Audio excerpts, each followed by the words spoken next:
Jesus confronted religious leaders with their religious laws to protect and rescue a prostitute who was guilty. And by doing so, he overturned religious law. The story is in John chapter 8.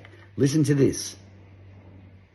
But Jesus went to the Mount of Olives. Now early in the morning, he came again into the temple. And all the people came to him, and he sat down and he taught them. And then the scribes and the Pharisees, the religious leaders, brought to him a woman caught in adultery. And when they set her in the midst, they said to him, "Teacher, this woman was caught in adultery, in the very act. Now Moses in the law commanded us that such should be stoned. But what do you say?" This they said, testing him, that they might have something with which to accuse him. And Jesus stooped down and wrote on the ground with his finger, as though we did not hear. So when they continued asking him, he raised up himself and said to them, "He who was without sin, let him cast the first stone at her." And again he stooped down and he wrote on the ground.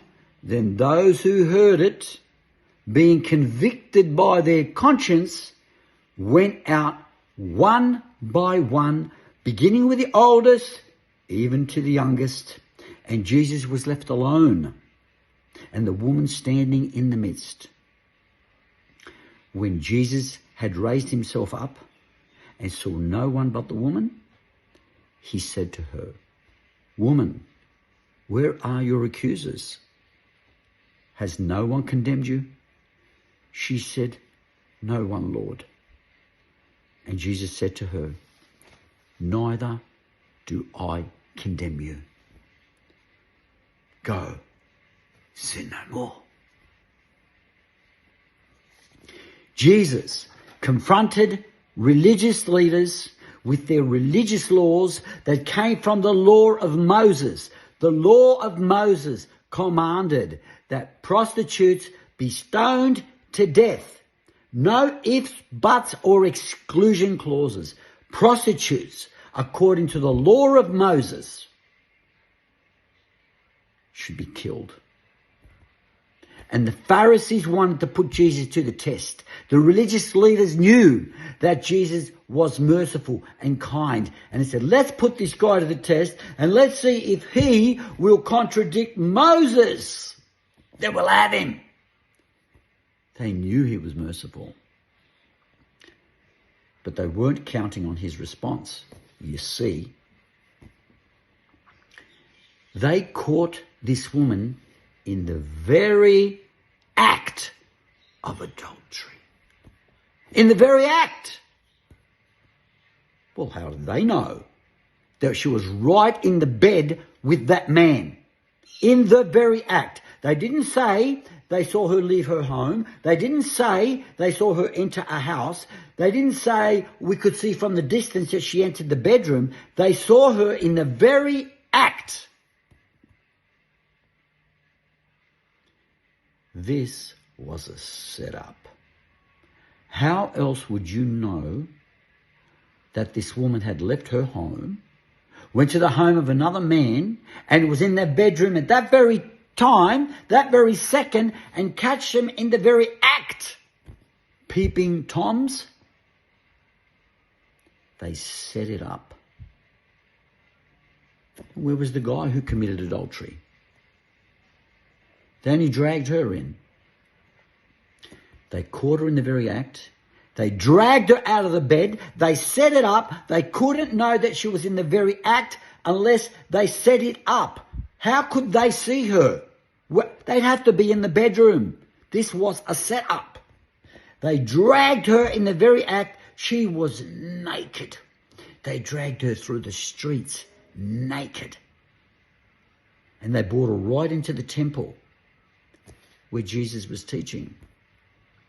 And then they put the hard word on Jesus. Moses said in the law that she should be stoned. What do you say? They were wanting him to say something to get her off the hook. You broke the law of Moses. That's what religion does. It loves laws more than it loves people.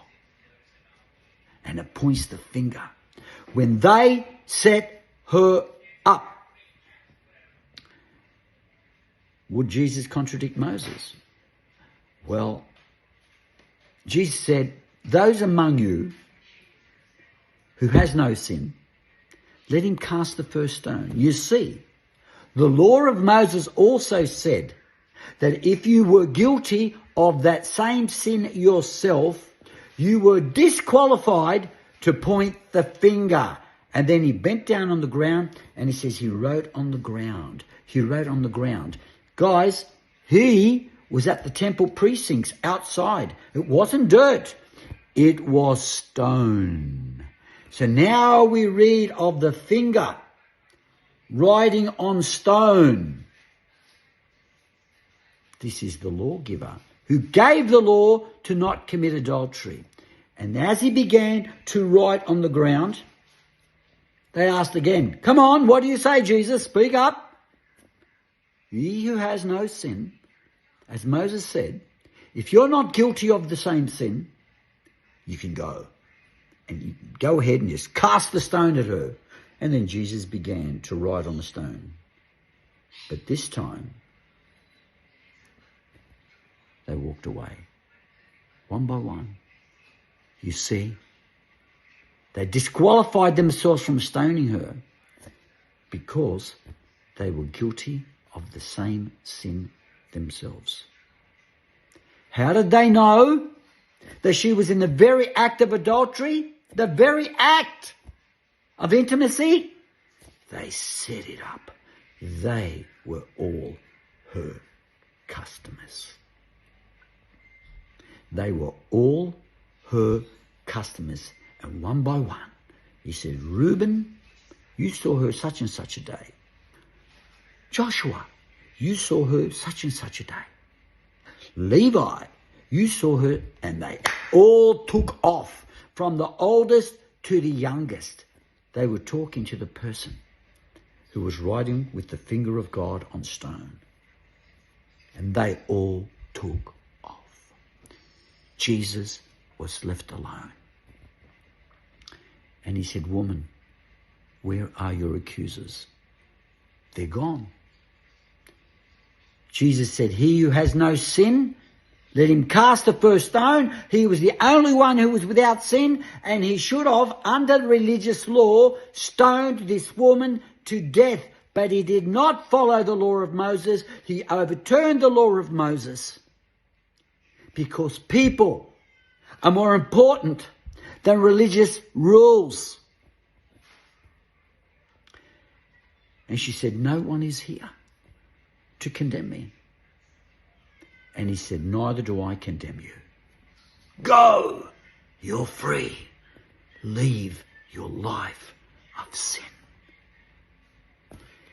In the atmosphere of unconditional love and acceptance and no judgment, you feel safe. And in that atmosphere of love and mercy and compassion and safety and no condemnation, neither do I condemn you, the power of sin is broken. Love breaks the power of sin, not law. Jesus confronted religious leaders and religious law, and he overturned them both to protect a prostitute. That's the Jesus and God I love.